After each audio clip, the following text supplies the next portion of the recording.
José, vem de lá e no seu caminhar foi bem longe na fé. Não foi nobre, nasceu junto aos pobres, no alto da serra, pra amar e cuidar dos pequenos e humildes da terra. Ele é o padre de Biapina, passou profeta, missionário. Louvado seja nosso Senhor Jesus Cristo. Para sempre seja louvado. Padre Mestre Biapina, Inspirai-nos. Louvado seja nosso Senhor Jesus Cristo, povo de Deus, povo querido, queridos ouvintes. Hoje, nestes 5 minutos com o Padre Biapina, pedindo licença ao querido Padre Floren, que está na Bélgica, visitando os seus familiares e amigos, eu queria trazer para a nossa reflexão, pensar da vida do Padre Mestre, do servo de Deus, o Padre Biapina, o seu retiro em Caxangá. Por volta do ano de 1850, o Padre Biapina, depois de ter se desiludido com a advocacia, com a magistratura e também com a política, ele adquire um sítio em Caxangá, em Recife, e ali se recolhe em oração. Os registros históricos nos dão a saber que continuou ao longo de 3 anos participando da Santa Missa, mas sempre em clima de grande recolhimento. Por isso me refiro a estes 3 anos como o retiro de Ibiapina em Caxangá. Este período de deserto, assim como o povo de Israel, segundo a Sagrada Escritura, caminhou por 40 anos no deserto, e o deserto foi este tempo também de reflexão. O deserto foi também este tempo da aliança, o tempo de fazer uma aliança plena, consciente com o próprio Deus. Foi o tempo da prova. Este tempo é também o tempo de tomar decisões que sejam definitivas. É o tempo de reflexão. O povo caminhou durante 40 anos no deserto, como já fiz referência. Nós lembramos de Jesus, que também quis se recolher em silêncio, quis também fazer a experiência do deserto durante 40 dias. Nós temos outros registros. Nós poderíamos ainda, quem sabe, lembrar aquela experiência feita pelo apóstolo Paulo durante 3 dias, quando, depois de ter feito aquela experiência de luz, de ter encontrado o próprio Cristo ressuscitado, que se identificava com aqueles que sofriam, com aqueles que eram perseguidos, Paulo perde a visão e por 3 dias também fica em recolhimento, recluso. Somente após 3 dias recobra a visão. Ibiapina, depois de ter, eu diria, refletido bastante sobre os rumos de sua vida, vai tomar aquela decisão, motivado também e ajudado pelos seus amigos. Ele toma aquela grandiosa decisão de abraçar o seu amor primeiro. O amor à pessoa de Jesus Cristo, no serviço aos pobres, tornando-se sacerdote. Somente depois de 3 anos de oração, somente depois de 3 anos, certamente vivendo aqueles pilares que compõem e delineiam toda e qualquer quaresma, a oração, o jejum, a caridade. Podemos falar de Caxangá, destes 3 anos, como a quaresma do Padre Biapina. E foi justamente esta expressão que usei lá na homilia que me foi possível realizar no dia 19, na missa das 7 horas da manhã. Ver, neste período de 3 anos, não um tempo perdido, não um tempo infrutífero, mas ver neste tempo de 3 anos de reclusão em Caxangá, este tempo onde a graça de Deus estava agindo, onde o Espírito Santo de Deus ia aquecendo cada vez mais o coração de Padre Biapina, que se abriu totalmente, inteiramente à graça de Deus. E estes 3 anos são, assim, este marco de sua vida, uma virada de página. Estes 3 anos simbolizam este tempo, este kairós de Deus na vida do Padre Biapina. Depois de ordenado, nós sabemos que, não por um tempo longo, ele desenvolveu algumas funções eclesiásticas. Ele foi professor no seminário de Olinda, ele depois também foi nomeado vigário-geral e ainda visitador da província da Paraíba. Mas veja, no coração dele havia uma inquietação que foi gestada naqueles 3 anos de silêncio e de recolhimento, naqueles 3 anos de oração, quando, sem dúvida alguma, ele teve a oportunidade de mergulhar ainda mais na Sagrada Escritura. Inclusive, o seu livro de cabeceira, nestes 3 anos, foi justamente a Sagrada Escritura. Não tenho dúvida que ele pôde meditar naqueles 3 anos de deserto profundamente o capítulo 25 de Mateus, do Evangelho de Mateus. Eu tive fome e me destes de comer, eu tive sede e me destes de beber, eu estava nu e me vestistes, eu estava na prisão e fostes me visitar.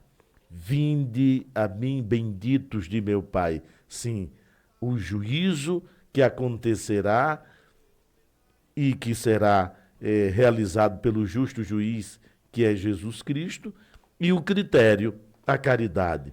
Por isso, Padre Biapina coloca no centro de sua vida a caridade. Fez da caridade um jeito de viver, um modo de agir. E olhem que isto se verifica como verdadeiro, porque poucos anos depois, tomando conhecimento do que se passava na província da Paraíba, a epidemia do cólera, que estava assolando e dizimando boa parte da população paraibana.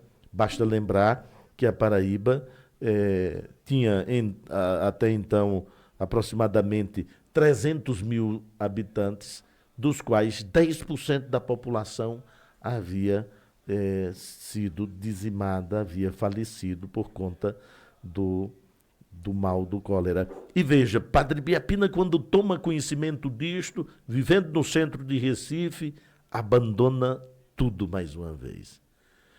Ele abre mão das funções eclesiásticas, funções importantes, funções que o colocavam em uma posição de destaque. Vigário-geral é a 2ª pessoa depois do bispo.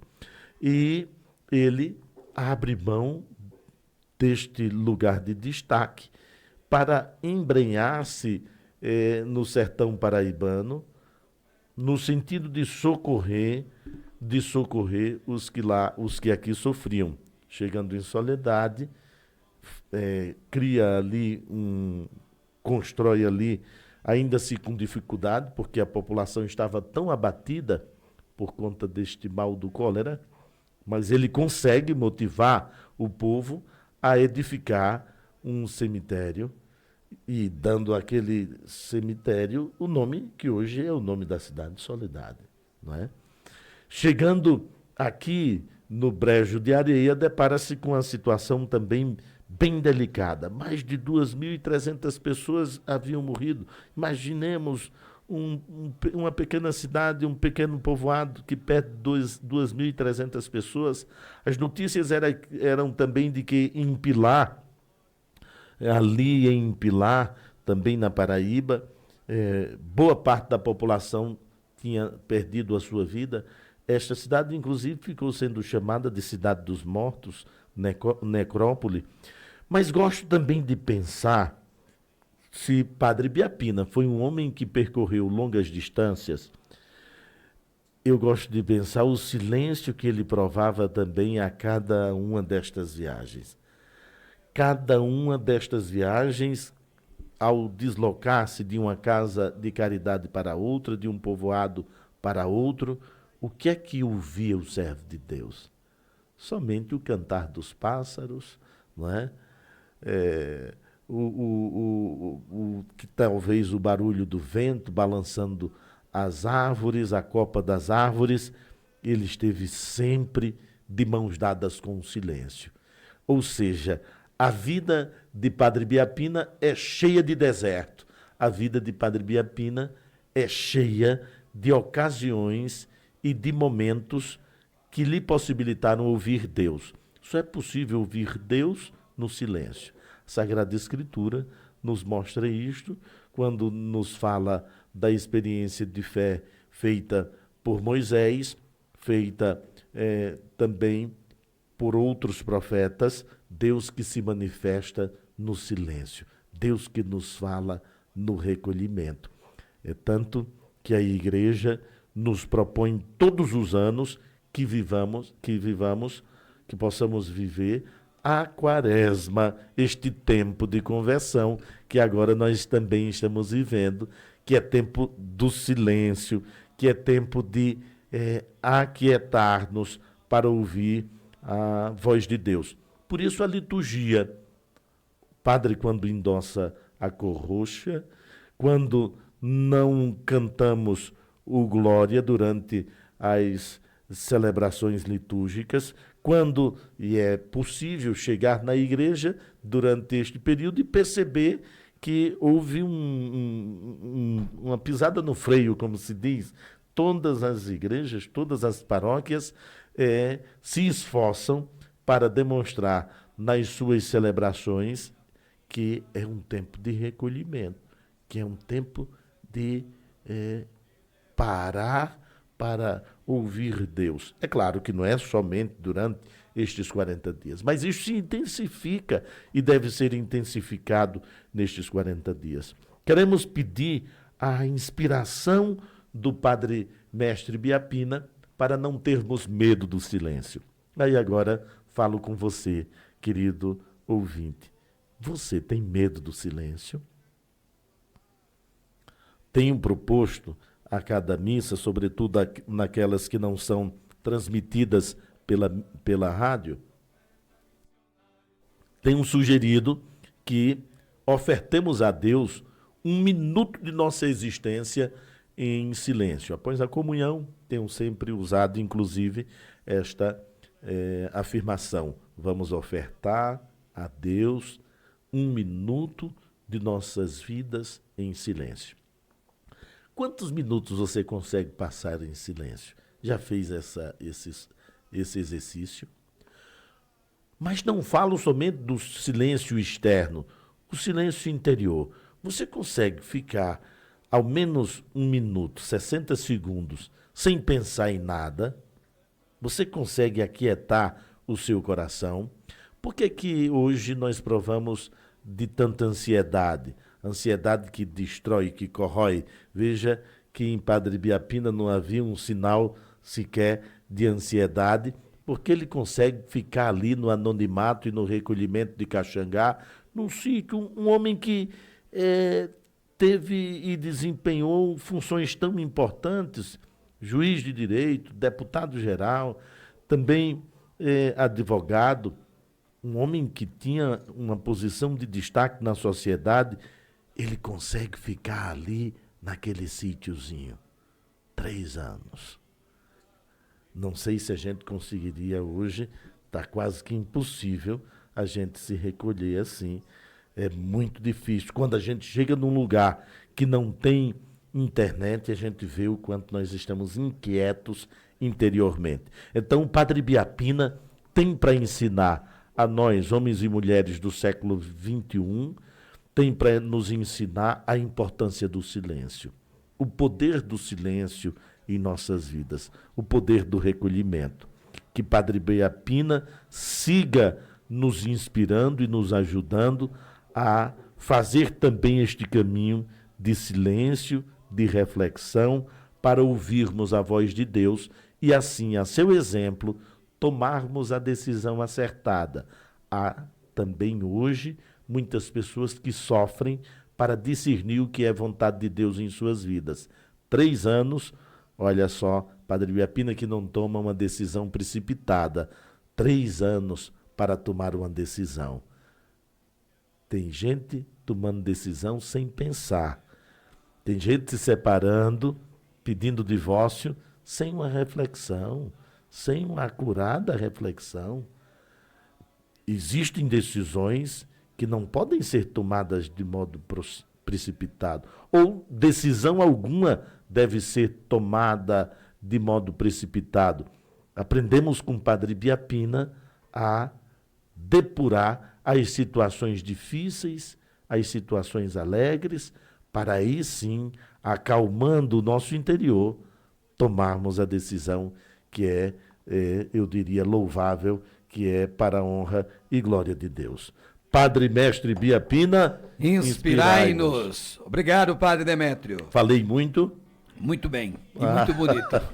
Que bom. O que temos hoje na paróquia, Padre? Tempo de Quaresma. Tempo de Quaresma, hoje nós temos a Via Sacra. Convido você, meu irmão solanense, que possa se direcionar, se locomover lá para a igreja de Santo Agostinho, de onde sairemos em Via Sacra, ali mesmo nas imediações do conjunto Padre Leonardo. Então não precisa ter medo, não. A gente não vai andar a cidade toda, não.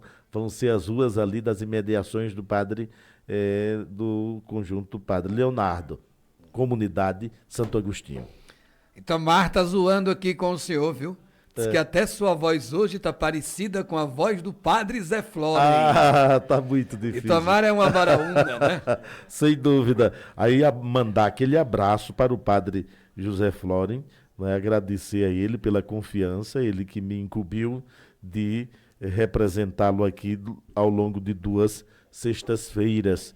Que Deus possa abençoar e proteger o Padre Floren lá no seu país, na Bélgica, se bem que ele agora não é mais, não é belga não, ele é brasileiro mesmo, né? E nós pedimos que ele possa também fazer uma boa viagem de retorno, daqui uns 15 dias está voltando, não é isso? Com certeza. Obrigado, Padre. Obrigado, Heraldo, obrigado, Edilson, obrigado a todos vocês aqui. Isaac. Mas não posso despedir-me do senhor sem perguntar como foi a posse ontem do Bispo Auxiliar da Paraíba. O senhor esteve presente já de madrugada aqui em Foi, cheguei de 1h30, assim como participei da ordenação de Dom Alcivan. Por que fui? Porque quando Dom Alcivan estava como pároco da Catedral de Caicó, ele me fez o convite para fazer uma palestra do dízimo lá, e eu estive também fazendo uma palestra para os padres da Diocese de Caicó e também para os leigos. Foram três palestras, e ali a gente criou assim um vínculo. Na época eu estava como pároco de Sertãozinho, e eu o trouxe para celebrar em Sertãozinho, eu convidei para participar da festa de Nossa Senhora da Conceição. Então, quando foi agora, ele me manda uma mensagem: e aí, vai vir ou não para minha ordenação? Eu disse: vou, tá tudo certo. Não estava não, mas o convite desse, né? E ontem estive também na apresentação.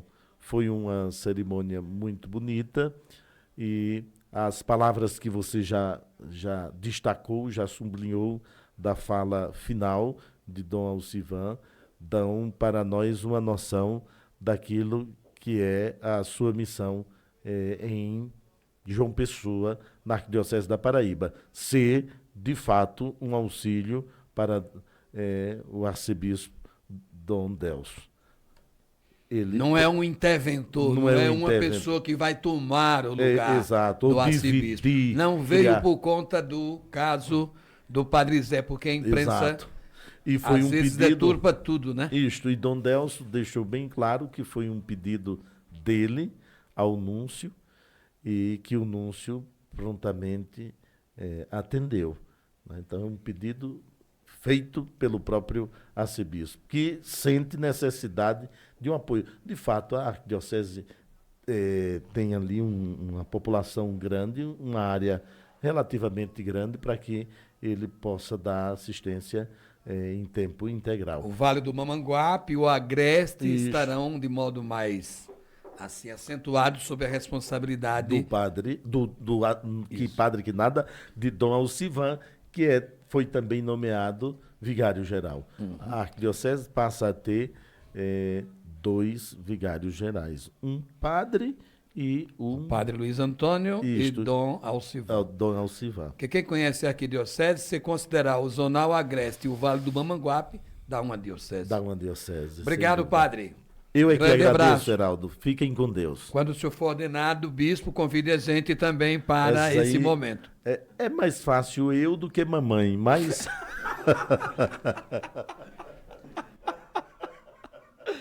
Um abraço, padre! E agora? Chama o intervalo, tchau!